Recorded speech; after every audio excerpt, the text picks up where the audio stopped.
Okay, welcome back. I'm going to continue my 32 and 32 series. This time I'm looking at the Buffalo Sabres. Last year they finished with a record of 39, 37, and 6 for 84 points.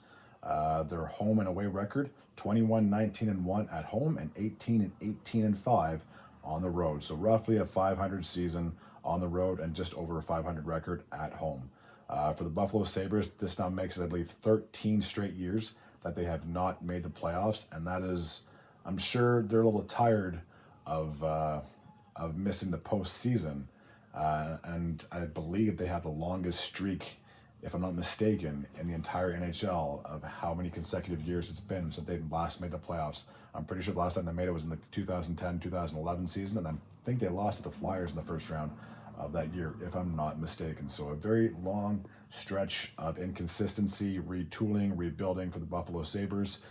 There were such high expectations this past season that they could have and should have ended their streak and at least got into a wild card position. Unfortunately, they fell just short. For the Sabres, I don't know, man. Like, this team has got a lot of question marks. But before I get into my predictions, as always, I just do want to talk about the players that they have on their team. So they did finish with the 11th worst record in the entire league. They did trade their pick to the San Jose Sharks. Sam Dickinson would be drafted out of London of the AHL, so they did trade that pick away. And I'm hoping as I continue this list, I'll figure out where the Sabres were on this, if they even had a first round draft pick, because San Jose already drafted the first overall pick, then they had the 11th pick. So there's a very good chance Buffalo didn't even have a first round draft pick this past year. Okay, so taking a look at the roster for the Buffalo Sabres. We'll take a look at the forward group, the defense, and the goaltending as well. So Nicholas Kubel, who's bounced around a couple of different teams, was signed in the offseason. Zach Benson, as you can see on the screen, has 2 more years left to go on his deal. Dylan Cousins has 6 years left to go on his contract. They also have Josh Doon, if I pronounce that name correctly. Zemgus Jensons, if I pronounce that name correctly, is not coming back, and I'm not going to miss saying that name unless he has a breakout season on the other team that he has signed with. Jordan Greenway is coming into the last year of his contract.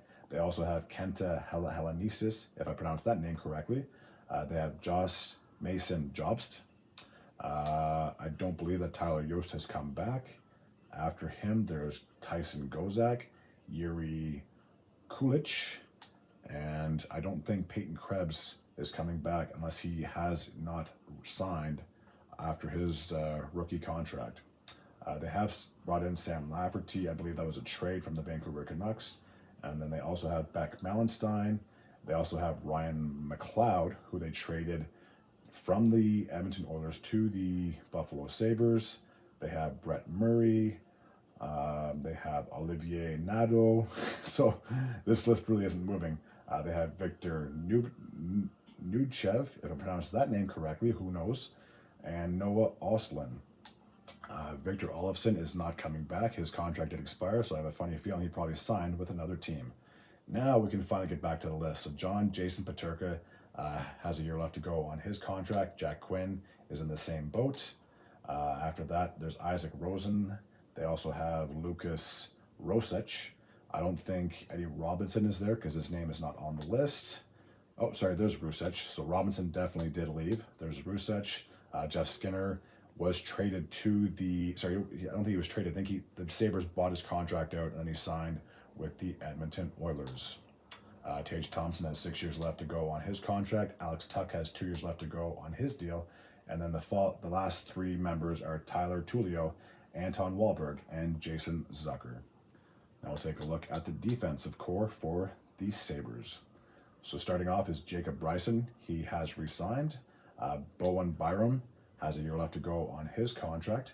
Cale Clegg, who's not on this list, was signed by the Sabres. Connor Clifton has 2 years left to go on his 3-year deal. Rasmus Dahlin, his contract did expire last year, but he did sign an extension, 8 years at $11 million. That's a lot of money. So after Dahlin, there's Dennis Gilbert, then there's Ryan Johnson, Henry Yoku Haraju, if I pronounced that name correctly. Then we also have, oh my God, this is going to be fun, Veselov Komarov. He's a member. Nikita Novikov. Colton Pullman is there. Owen Power. His contract did expire this past year, but he did sign a 7-year, $8.35 million. Then they have Jacob Rathbone. And last but not least, Matthias Samuelsson has 6 years left to go on his contract. Now we'll take a look at the goaltending situation. So Eric Comrie is not there. They do have Devin Levi. And then they have Ukko-Pekka Luukkonen. They brought in James Reimer, and Felix Sandstrom is there as well. So only one of those two goalies from last year is still remaining for this Buffalo Sabres squad. Now, when it comes to the predictions for the Sabres, again, they should be able to end their drought, but I'll list the teams like I have with all the Atlantic Division. You still have Florida, you still got Toronto, you still got Boston. I think those three should still be competitive and should get the top three locked in for the Atlantic Division. So therefore, that only leaves 1 or 2 possible spots open in the wild card spot. And after those three teams that I just mentioned, Tampa could still be competitive, but they are a bit of a question mark after losing Stamkos. And after Tampa, Detroit.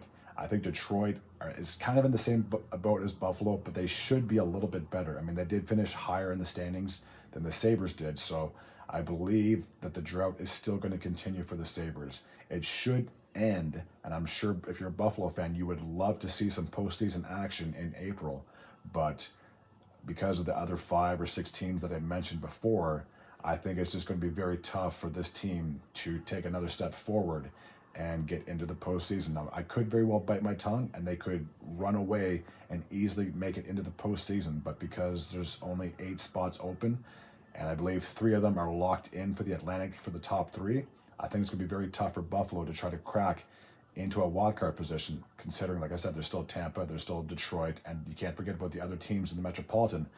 Other teams could be better or have a better season than the Sabres for this upcoming year. So if I had to make my guess right now, I say they still don't make the playoffs, but I think they still can be above 500 when the season does end.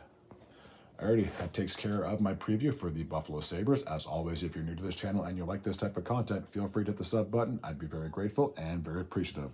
Until next time, and as always, take care.